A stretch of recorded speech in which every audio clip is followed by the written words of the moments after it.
you. Would you like to earn more money in 2018 without spending a cent more? Who wouldn't? Who wouldn't want to earn more money without spending any more in expenses to run our business? Why don't we make 2018 year of the customer? 2018, year of the customer.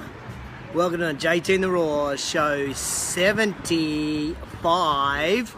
Welcome to JTInTheRaw, show 75, where I chew the thin on business. And today I'm coming to you from a coffee shop called the Lion and Buffalo, which is right next door to, just going to turn this around, Coastal Bodies, which is where we have a personal trainers round table meeting today. We're going to check out Lisa's studio.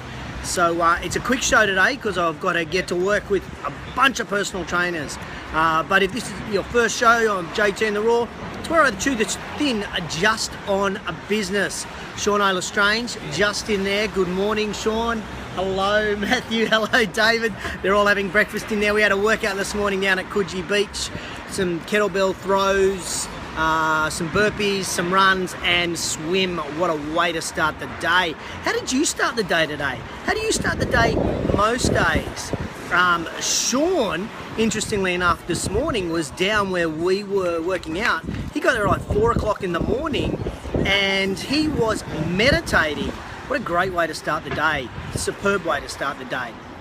So you're going to see heaps of people wandering around, so try to keep your focus on me. Morning Joe, morning Dickie Cole Reeve, morning Matty Fletcher with all those love hearts. You're a gorgeous man, Matthew. Okay, so quick show today. We're going to talk about the customer. It doesn't matter what business we're in. What we're finding these days in business is where margins are shrinking, so we're reducing our number of staff. We're reducing the focus that we have on the customer, I guess to a certain degree, because we reduce that labour and we use technology a lot more, and that kind of makes sense. But as a customer, you being a customer, would you like more contact? Would you like people to show that they care a bit more? Would you like people to really indicate to you that you're important in business? So I really want to challenge us to think about our theme and what we're trying to do in business next year. And I want us to really think about next year being the year of the customer.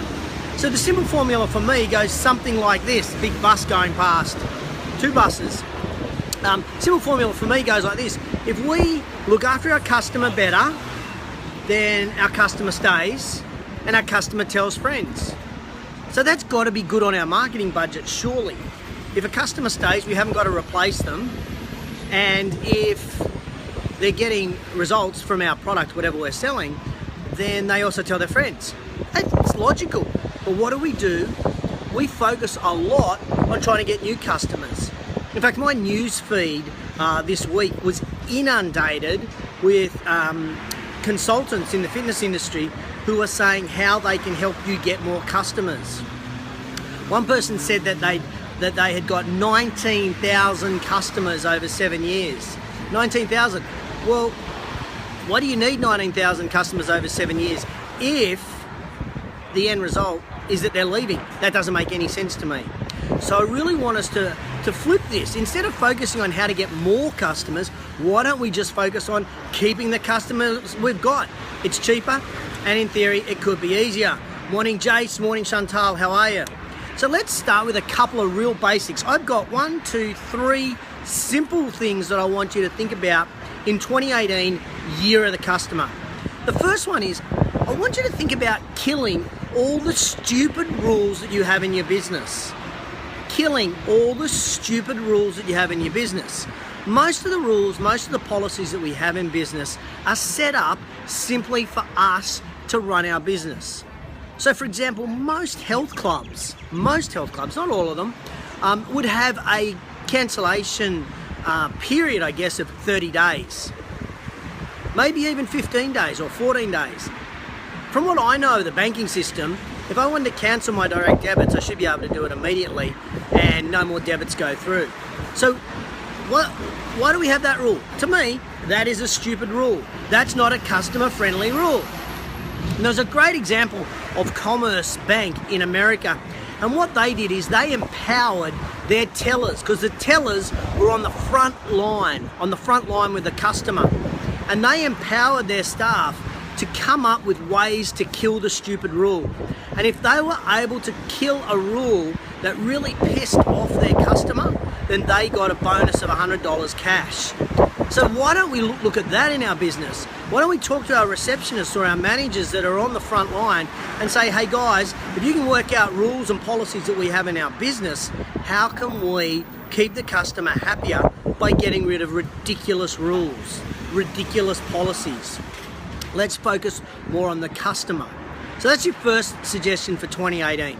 Kill any stupid rules in your business. The second one is, this is an oldie and it's a goodie, and that is exceed expectations.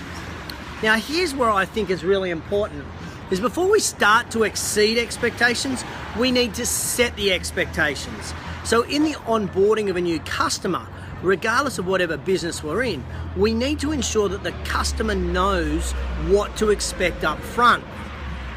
When those expectations are not set, it's very difficult to meet them, and it's very difficult to exceed them. So the first step in exceeding expectations is to in fact set the expectations.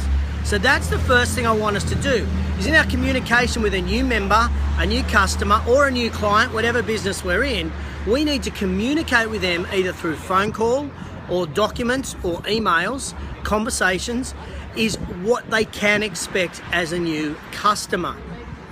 Then we can surprise and delight them by exceeding expectations. For example, let me give you one. In our business, we've just determined all our advertising packages for active management. We've got them all set out, and all of our customers have in fact got a certain number of widgets that they can put in our newsletter. And so what I've decided is that is in the document. So we set those expectations. They understand this is the minimum amount of marketing I'm going to get for my money. Now I can go back to them and I can say, you know what, we've got an extra spot in our newsletter for the next month. I'm not going to charge you, I'm going to put that in. We've now exceeded their expectations. So what can you do in your business? First of all, to set the expectations so that people totally understand what they can expect from you as a supplier. And then what can we do to surprise and delight them and exceed those expectations? Because that's when we will get what Ken Blanchard calls a raving fan. And my third tip is an interesting one, and that is to listen to the customer. Listen to the customer. And this listening comes from both verbal and non-verbal cues. But let me tell you a story about a member of the gym that I go to, and he will remain anonymous, but if Chantel's still on the line, she'll know exactly who I'm talking about. And this gentleman has replied to a gym survey, I think for the last 7 gym surveys that have come out.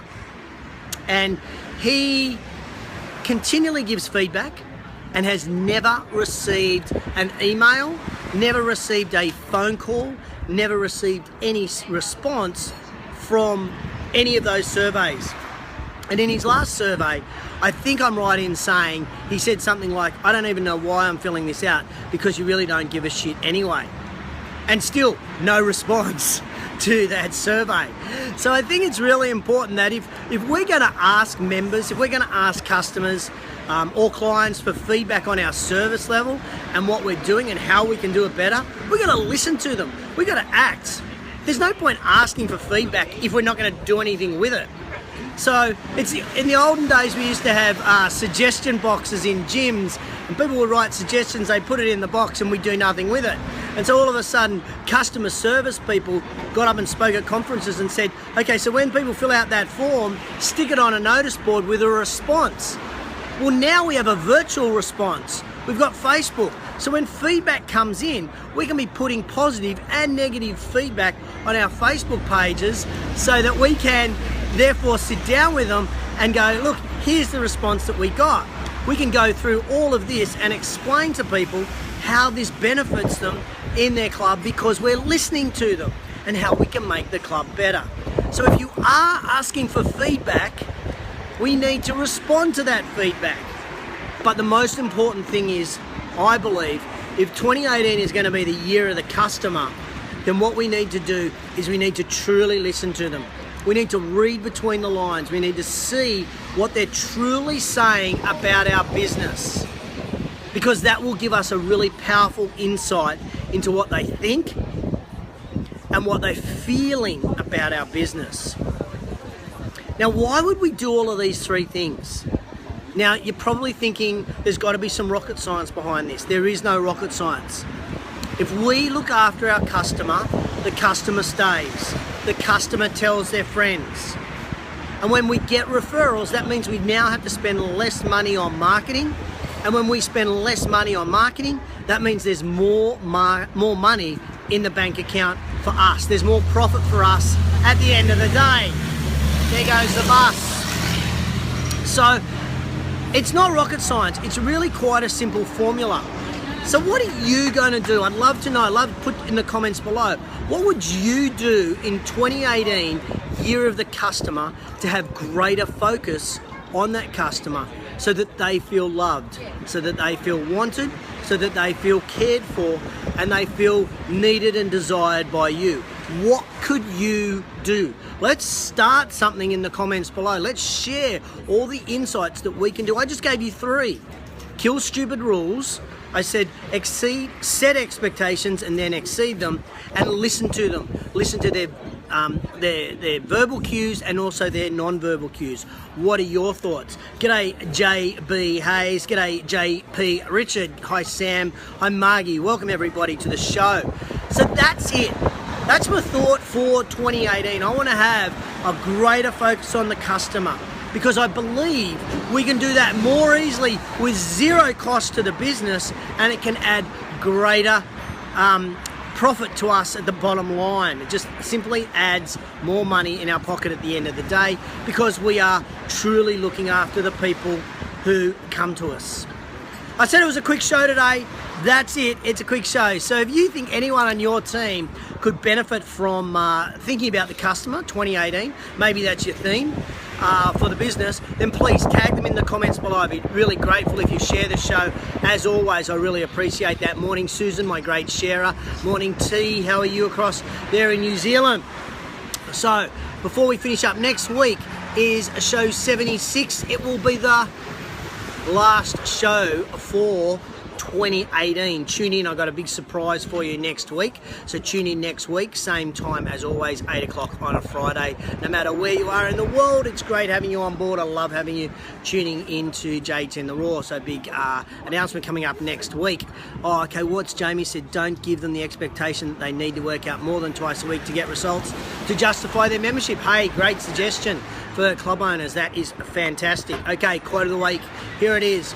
Make 2018 your year of the customer. Make 2018 your year of the customer. Remember, if you're watching live or on replay, in the comments below, I want to hear from you. What can you do to focus on the customer in 2018? Let's see if we can get a whole list and raft of ideas in the comments below so that we can all benefit from a JTInTheRaw show 75. Okay, I'm going to catch you guys on the flip side. Remember, quote of the week: make 2018 your make 2018 your year of the customer. Have a great Friday. Have an awesome weekend, and I'm off for the Personal Trainers Industry Leaders Roundtable. See you guys.